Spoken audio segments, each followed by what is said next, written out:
Student ভিসায় মালয়েশিয়ায় একজন স্টুডেন্টের খরচ কত এবং তার ইনকাম কত। আজকের এই ভিডিওটির মাধ্যমে আপনাদেরকে জানানোর চেষ্টা করব অ্যাজ এ স্টুডেন্ট আপনি মালয়েশিয়াতে কত টাকা আর্নিংস করতে পারবেন এবং আপনার প্রতি মাসে টিউশন ফি সহ এ টু জেড আপনার কত টাকা খরচ হবে, এবং আপনি এই ভিডিওটির মাধ্যমে জানতে পারবেন যে আপনার প্রতি মাসে যে আর্নিংস হবে এটি দিয়ে আপনার টিউশন ফি কভার হবে কিনা এবং আপনার পুরোপুরি লিভিং কস্ট টিউশন ফি বাদে আপনার কাছে সেভিংস থাকবে কিনা। তাই পুরো ভিডিওটি জুড়েই সাথে থাকবেন। আপনাদেরকে আজকে পুরোপুরিভাবে জানানোর চেষ্টা করব মালয়েশিয়াতে ইনকাম এবং টোটাল খরচ কত, যেন আপনারা মালয়েশিয়াতে আসার পূর্বে মালয়েশিয়া সম্পর্কে খুব ভালো একটি ধারণা পান এবং আপনারা যেন কোনোভাবে কোনো এজেন্সির কথা শুনে প্রতারিত না হন।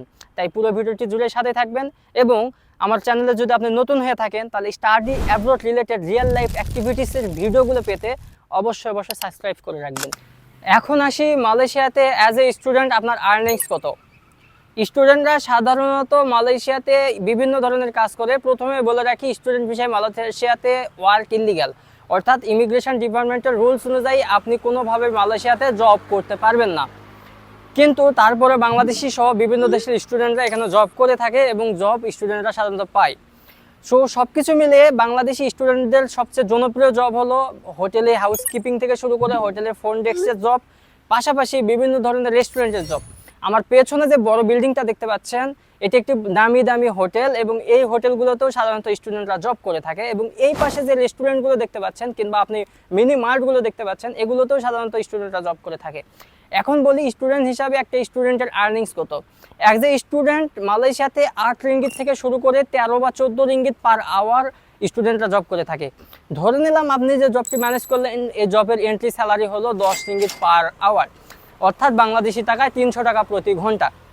আপনি যদি সপ্তাহে 30 ঘন্টা কাজ করতে পারেন তাহলে আপনার মোটামুটি এক মাসে 120 ঘন্টা কাজ হয় বা 100 থেকে 120 ঘন্টা হয়। আপনি সব মিলিয়ে যদি 10 রিঙ্গিত পার আওয়ার স্যালারি হয় আপনার এক মাসে আর্নিংস হবে 1000 রিঙ্গিত থেকে শুরু করে 1200 রিঙ্গিত। এখন বলে রাখি, শুরুতে আসার পরে আপনার এমন আর্নিংস নাও হতে পারে। আপনার 6 মাসের অবশ্যই ব্যাকআপ নিয়ে রাখতে হবে যেন আপনি 6 মাস বসে বসে খেতে পারেন, পাশাপাশি আপনি পরিবেশটা বুঝতে পারেন, কারণ কোনো একটি দেশের পরিবেশ বুঝতেও আপনার একটু সময় লেগে যাবে। Living cost. এখন আসি মালয়েশিয়াতে যেসব লিভিং কস্ট, একজন স্টুডেন্ট হিসাবে লিভিং কস্ট আপনার কেমন হতে পারে এটি আপনাদেরকে বুঝিয়ে দেওয়ার চেষ্টা করব। মালয়েশিয়াতে অ্যাজ এ স্টুডেন্ট আপনি যদি কোনো একটা ইউনিভার্সিটির হোস্টেলে থাকেন অর্থাৎ ডরমেটরিতে থাকেন তাহলে আপনার প্রতিটা সিট প্রতি ভাড়া হয়ে থাকে 300 রিঙ্গিত থেকে শুরু করে 500 রিঙ্গিত পর্যন্ত। এটা ইউনিভার্সিটি অনুযায়ী ডিপেন্ড করে কিংবা ইউনিভার্সিটির হোস্টেল ফ্যাসিলিটিসের উপর ডিপেন্ড করে।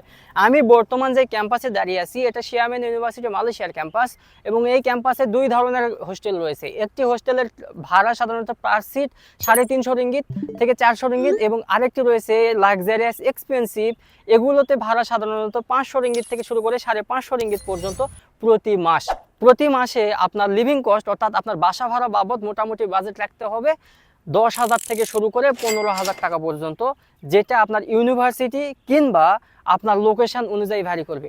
স্টুডেন্টরা যারা অ্যাপার্টমেন্টে থাকে তাদের সাধারণত 3 ধরনের রুম থাকে। একটা থাকে সিঙ্গেল রুম, একটা থাকে মিডল রুম এবং একটা থাকে মাস্টার বেডরুম। এখন কথা বলবো স্টুডেন্টরা যেসব অ্যাপার্টমেন্টে থাকে সেসব অ্যাপার্টমেন্টগুলো নিয়ে এবং এগুলোর সাধারণত খরচ কেমন হয় এগুলো নিয়ে। আমার পেছনে যে অ্যাপার্টমেন্টটি দেখতে পাচ্ছেন এই অ্যাপার্টমেন্টটাতেই সাধারণত আমি থাকি, এবং এই অ্যাপার্টমেন্টগুলোতে এই ধরনের সুইমিং পুল, ওই পাশে একটা সুইমিং পুল রয়েছে। আমার এই অ্যাপার্টমেন্টের টোটাল 3টি সুইমিং পুল রয়েছে, পাশাপাশি ওই পাশে জিমের ব্যবস্থা রয়েছে, এবং এই টাইপের যতগুলো অ্যাপার্টমেন্ট রয়েছে পুরো মালয়েশিয়া জুড়ে সবগুলোতে এরকম সুইমিং পুল, জিম সব কিছু ইনক্লুডেড থাকে। এবং এসব সাধারণত অ্যাকোমোডেশনের কস্ট আসে, যেমন একটা ফ্ল্যাট থাকে, ফ্ল্যাটে 3টা রুম থাকে, কখনো কখনো 4টা।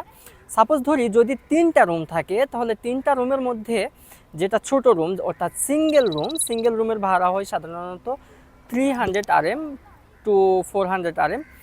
অনেক সময় দেখা যায় 500 থেকে 600 RM পর্যন্তও চলে যায় সিঙ্গেল রুমের ভাড়া।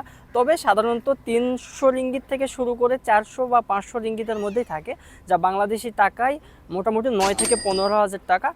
পাশাপাশি যেসব মিডল রুম রয়েছে, মিডল রুমে সাধারণত কোনো স্টুডেন্ট সিঙ্গেল থাকে, কোনো স্টুডেন্ট ডাবল থাকে। যেমন আমি মিডল রুমে সিঙ্গেল থাকি, মানে আমি একাই থাকি। তো সেক্ষেত্রে মিডল রুমের ভাড়া হয় সাধারণত 500 রিঙ্গিত থেকে শুরু করে 700 রিঙ্গিত পর্যন্ত। সেটা বিভিন্ন এরিয়া ভেদে। আমি যে রুমটাতে থাকি এটা মিডল রুমের ভাড়া 600 রিঙ্গিত, অর্থাৎ বাংলাদেশি টাকায় প্রায় 18,000 টাকা। পাশাপাশি যেগুলো রয়েছে মাস্টার বেডরুম, অর্থাৎ যেসব মানে 2 জন থাকার উপযোগী বা যেসব বেডরুমের সঙ্গে অ্যাটাচড ওয়াশরুম রয়েছে এবং পাশাপাশি সকল সুযোগ সুবিধা রয়েছে, এসব মাস্টার বেডরুমগুলোর ভাড়া হয়ে থাকে সাধারণত 800 রিঙ্গিত থেকে 1000 রিঙ্গিত, কোনো কোনো ক্ষেত্রে 700 থেকে 1000 রিঙ্গিত পর্যন্ত। তবে বিভিন্ন ভিআইপি যেগুলো অ্যাপার্টমেন্টগুলো রয়েছে সেগুলোতে ভাড়া আরও বেশি হতে পারে। তবে বেশিরভাগ ক্ষেত্রে যেগুলোতে স্টুডেন্ট থাকে এগুলোর ভাড়া হয়ে থাকে সাধারণত সিঙ্গেল রুমে 300 রিঙ্গিত, মিডল রুমে 600 রিঙ্গিত, আর মাস্টার বেডরুমে 800 থেকে 900 রিঙ্গিত বা 1000 রিঙ্গিত। সো আশা করি যে আমাদের থাকার যে খরচটা এটা আপনারা বুঝতে পারছেন। এখন আসি মালয়েশিয়াতে স্টুডেন্টের ফুড কস্ট কেমন। আমরা স্টুডেন্টরা সাধারণত যারা শহরে থাকি তারা সাধারণত বেশিরভাগ স্টুডেন্টই 2 বেলা খাই, যেটা আমি নিজেও খাই এবং বেশিরভাগ শতকরা 90% স্টুডেন্টই 2 বেলা খায়। সব কিছু মিলে আমি যদি আপনাদেরকে ফুড কস্টের কথা বলি, আমরা যদি বাইরের রেস্টুরেন্টগুলোতে খাই, আমরা বাংলাদেশিরা যেহেতু বেশি মশলাযুক্ত খাবার খাই, সেহেতু এসব আমার বাম পাশে দেখতে পাচ্ছেন একটি ইন্ডিয়ান রেস্টুরেন্ট, অর্থাৎ মালয়েশিয়াতে বলা হয় মামাক রেস্টুরেন্ট। এই মামাক রেস্টুরেন্টে অ্যাজ এ স্টুডেন্ট বা আপনি মালয়েশিয়াতে যে কোনো জায়গায়, সেটা যে কোনো এরিয়াতে হতে পারে, আপনি যদি মালয়েশিয়ান এসব মামাক রেস্টুরেন্টে একবেলা খাবার খান, আপনার ভাত সাধারণত 2 থেকে 3 রিঙ্গিত এবং চিকেন সাধারণত 4 থেকে 5 রিঙ্গিত এর মধ্যে হয়ে যায়। অর্থাৎ আপনি মোটামুটি 5 থেকে 7 রিঙ্গিতে এক বেলার একটি মিল খেতে পারবেন এবং 2 বেলা খেতে আপনার মোটামুটি 15 রিঙ্গিত খরচ হয়ে যাবে। আর যদি আপনি নিজে রান্না করে খান এটা সবচেয়ে সাশ্রয়ী, কারণ মালয়েশিয়াতে চিকেন সহ যাবতীয় যেসব আমরা খাবারগুলো খাই এসব খাবারের দাম অনেক কম, কিন্তু মালয়েশিয়াতে সবজির দাম একটু তুলনামূলক বেশি বাংলাদেশের চেয়ে। তো সব কিছু মিলে আমরা যদি রান্না করে খাই, আমি নিজেও রান্না করে খাই, রান্না করে খেলে অ্যাজ এ স্টুডেন্ট আপনার মোটামুটি 250 থেকে 300 রিঙ্গিত, সর্বোচ্চ 350 রিঙ্গিতের মধ্যে হয়ে যাবে। আর যদি আপনি বাইরে খাবার খান তাহলে আপনার মোটামুটি খরচ হয়ে যাবে 350 থেকে 400 রিঙ্গিত। অর্থাৎ সর্বোপরি আপনার 350 রিঙ্গিতের মধ্যে আপনি পুরো মাসের একটা মিল কভার করতে পারবেন। অনেক রেস্টুরেন্ট রয়েছে স্টুডেন্ট এরিয়াতে বা ওয়ার্কিং এরিয়াতে, যেসব রেস্টুরেন্ট বা এই ধরনের মামাক রেস্টুরেন্টগুলো সাধারণত মাসিক ভিত্তিতে আপনাদেরকে 2 বেলা মিল প্রোভাইড করবে। তারা একটি খাবার মেনু প্রস্তুত করে রাখে, আপনি সাধারণত 300 রিঙ্গিত বা 250, 300 বা 350 রিঙ্গিতে একটি ভালো ধরনের খাবার পুরো মাস ধরে খেতে পারেন মিল সিস্টেম অনুযায়ী।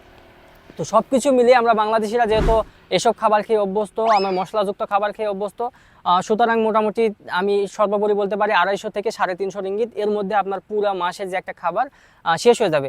কিন্তু আপনি যদি মনে করেন সপ্তাহে 1 দিন 2 দিন আপনি ভালো খাবেন বা আপনি চাইনিজ রেস্টুরেন্টগুলোতে খাবেন, আমার এই ডান পাশে যেসব রেস্টুরেন্টগুলো দেখছেন এগুলোর বেশিরভাগই চাইনিজ রেস্টুরেন্ট এবং এগুলোতে প্রতিবেলা খাবার খেতে সাধারণত 20 রিঙ্গিত থেকে শুরু করে 30 রিঙ্গিত, 35 রিঙ্গিত বা কোনো কোনো ক্ষেত্রে 40 রিঙ্গিত পর্যন্ত লেগে যায়, কারণ চাইনিজ খাবারগুলোর দাম অনেক বেশি। তো সব কিছু মিলে আপনারা যদি একটু নিজেকে কন্ট্রোল করে চলেন, আমি মনে করি 300 থেকে 350 রিঙ্গিতের মধ্যে আপনি পুরো মাসের খাবার খরচ শেষ করতে পারবেন। তো